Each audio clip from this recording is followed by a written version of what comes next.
Welcome back! Many hours later, we finally have an Abyssal solution for Legendary Leif's limited hero battle. This one was quite tricky. Did a ton of different tactics. I think I spent over like 10,000 skill points on skill inheritance, just trying out different crazy tactics. Switched up the team a bunch. I now have a 5-star Sedgar sitting on my team, on my bench for no reason. But I actually came back to my original team and threw Ignis on Vyland here, which apparently was the savior of this whole run and was able to actually limit a lot of the weapon refining and skill inheritance that I was using. So I'm actually really happy with this solution, and I think it's a really great clear. But that being said, let's get into the team, starting with our main hero, Vyland. And there's a bunch of different ways you could build him to make him compatible with this solution, so I will go over that.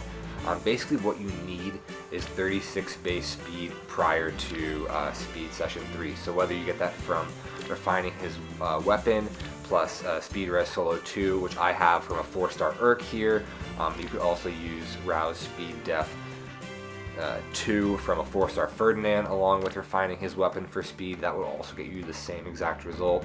If you have a 5-star Ferdinand or a 5-star Urk just laying around, the 3 level of these 2 skills will suffice as well, and then you wouldn't even have to refine his axe if you're not really into refining the weapon. I think this is personally the cheapest option, is to just refine the weapon.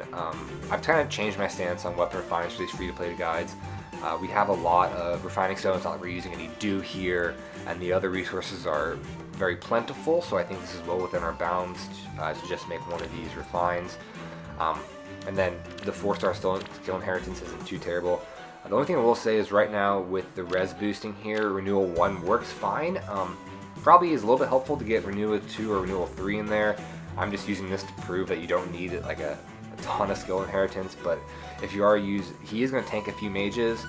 So I will say if you do use rouse speed def 2 instead of speed res solo 2, either upgrade renewal or put some sort of res boosting seal in a slot like res plus 3 or something, even something as simple as that. So I've kind of gone over all the different options for Vyland here. Hope that was concise and clear, but let's move on. Now we have Norn. We have the Def Feint 3 plus Rally combo that we alluded to in the Infernal solution, and we did upgrade it to Def Feint 3, and it's going to be super helpful in this map. We're going to inherit Soul on her for some self-sustenance. Swordbreaker 2 is the inheritance for the B slot. You have options here. You can refine her weapon for speed, or you can do Swordbreaker 2. You can do either or. I was doing a lot with the refine, but I think inheriting Swordbreaker 2 is a little bit cheaper than refining her weapon for speed, but it's just based on how much you've invested into her. Some people probably have already refined her weapon for speed, so that would work instead of the extra skill inheritance. So you just have options with Norn here. But I think Swordbreaker 2 is a little bit cheaper than refining the weapon, so this is what I'm going to demonstrate here, but I'll make sure to put that alteration in the comments. For Minerva here, we have inheriting reposition. Astra is critical for taking out Legendary Leif. Don't hold me to this, I believe Ignis would work as well. I mean, Astra isn't too terrible coming from a 4-star Cordelia, but Ignis should work as well, but don't hold me to that. Escape Route 3 obviously going to be critical for some movement shenanigans, and then Attack Def Solo 3 in your Sacred Seal slot. Finally, we finish up with Pledge and Mail Chris. Weapons normal, specials normal. Only thing we're inheriting here is Spur Attack 2 from a 3-star Lena or a 3-star Barst. Throwing Spur Attack Speed 2 in his Sacred Seal for some support for the allies.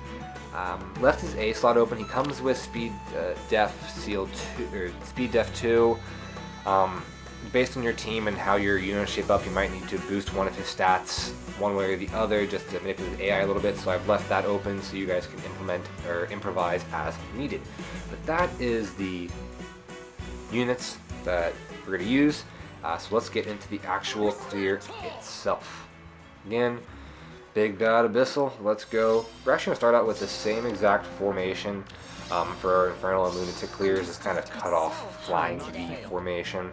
And take a different approach than what we normally do with the Abyssals. Normally we're trying to take out as many units as fast as possible. We're just going to wait on this first turn and get this nice line formation. This is great. It really helps limit how many heroes can attack us on this turn. So we're going to start abusing that Death Feint 3 seal here, get a little bit of damage here on this Armor Knight from Minerva, get Vyland out of harm's way. He doesn't need to attack just yet.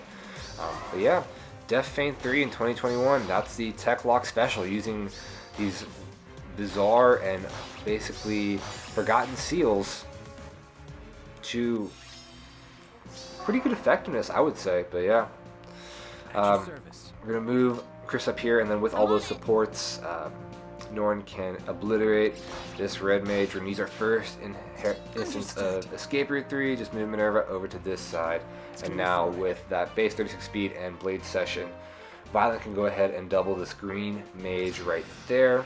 Just disappeared in thin air. That's how strong Vyland is. Just went poof. But yeah, here we go. And now we see Leif is starting to come in here and really threaten us.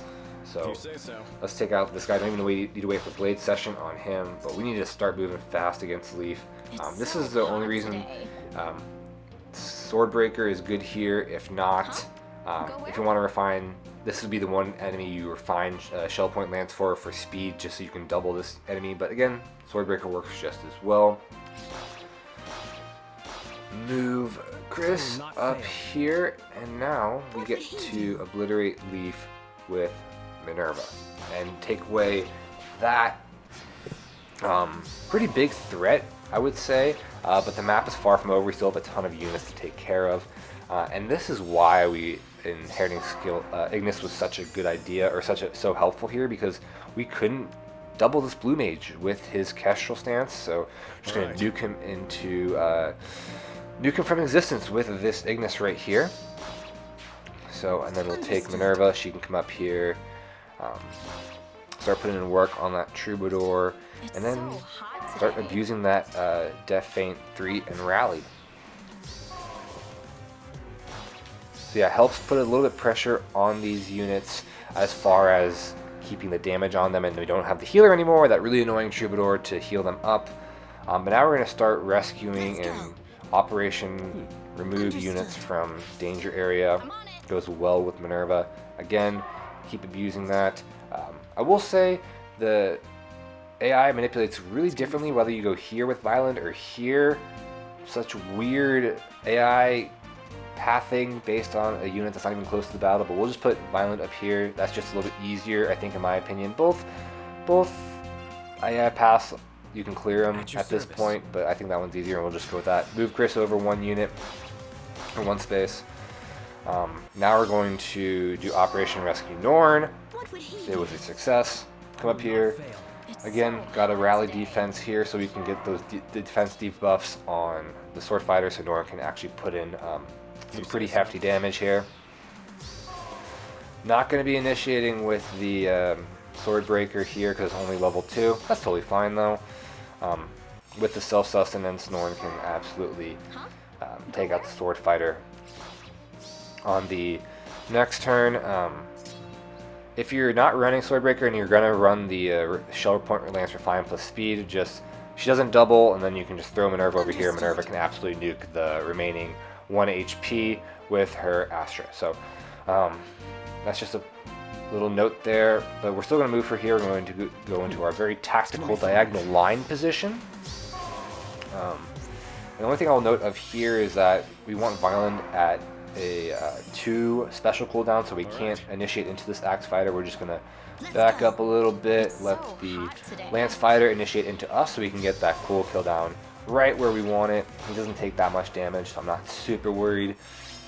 Going to move Chris up here. Vyland is going into position to take on this Brave Axe armor next turn, who is really, really frustrating with a super high attack and that Wrath and a Brave Axe.